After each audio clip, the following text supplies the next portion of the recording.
ورور نشته دا زموږ دا حال وګوره ګزاره وکړئ پوه شو خو هغو په تقدیر مې ګزاره وکړه دوه کیلویي وړه راوړو په زندګۍ کې هم نه راوړو خو چې مجبوریت راشي بیا به هر یو شی کې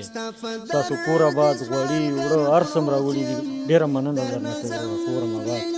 خوشحاله اوسئ دا موږ نه دي کړي هغه ورونو کړي دي چې چا په زړه کې احساس و موږ سره شریک شو داسې توان راکړې خالقه چې پرېږدم دې نه هېڅکله قناعت ورکړو چې نور به تا نه په عذابوي دا غوښتنه د ورونو چې دغه لومړنیو مرستو باندې د دې قرضونه نه ختمېږي هغې نه بعد د دې لاس دی چې قید دی چې بند پاتې دی دا یو د تکړه او متخصص ډاکټر کار دی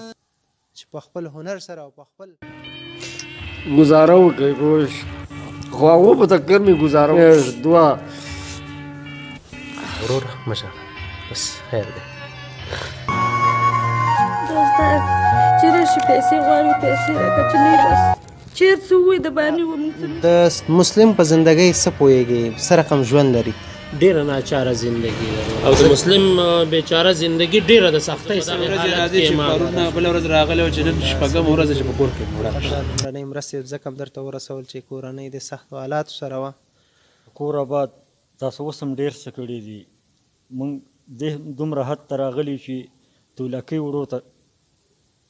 مجبوره شوي وو چې پوه شي د دوکان نه په کیلویي وړه راوړو په زندګۍ کې هم نه راوړو خو چې مجبوریت راشي بیا به هر یو شی کې ستاسو کور آباد غوړي وړه هر څه م راوړي دي ډېره مننه درنه کوم وروره کور م آباد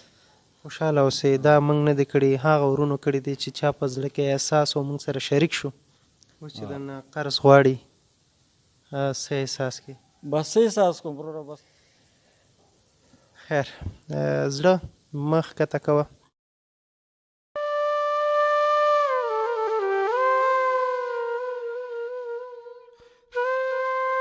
اوس دومره شته دی چې ستا پې ګزاره وشي او هغې ته به مونږ قناعت ورکړو چې نور به تا نه په عذابوي ستاسو هغه قرضه چې کوم یو وه د فیصل خان وه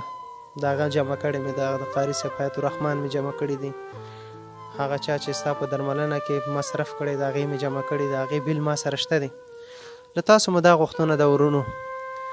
چې دغه لومړنیو مرستو باندې د دې قرضونه نه ختمېږي نو زه په دې باندې زه خپله خفه شم چې وګورم موږ دې ته د خوراک دپاره راوړي او دا په قرضو کې ورکوي تاسو ویډیو شیر کوئ تر څو داسې یو ورور پیدا شي چې دغه د قرضو نه دا خلاص شي نور دې دا نه ځورېږي نور دې دا نه کړېږي خپله همدا کړېدلې بس دی چې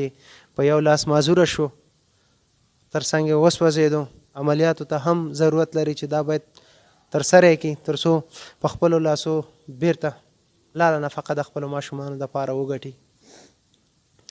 نور ته مه خفه کېږه وروره بس ژوند دی نو تېرېږي صحیح ده که نه خبره نشته زړه مه وړوکی کوه کېږي انشاءالله هر څه به وشي هر څه به وشي بدبخته ته نه حالات همداسې دي چې په تا راغلي دي او په دې ژړا باندې هېڅ هم نه کېږي هېڅ هم ستا لاسته نه راځي بس ته هغه وکړه ستونزې چې کله برابرېږي که نه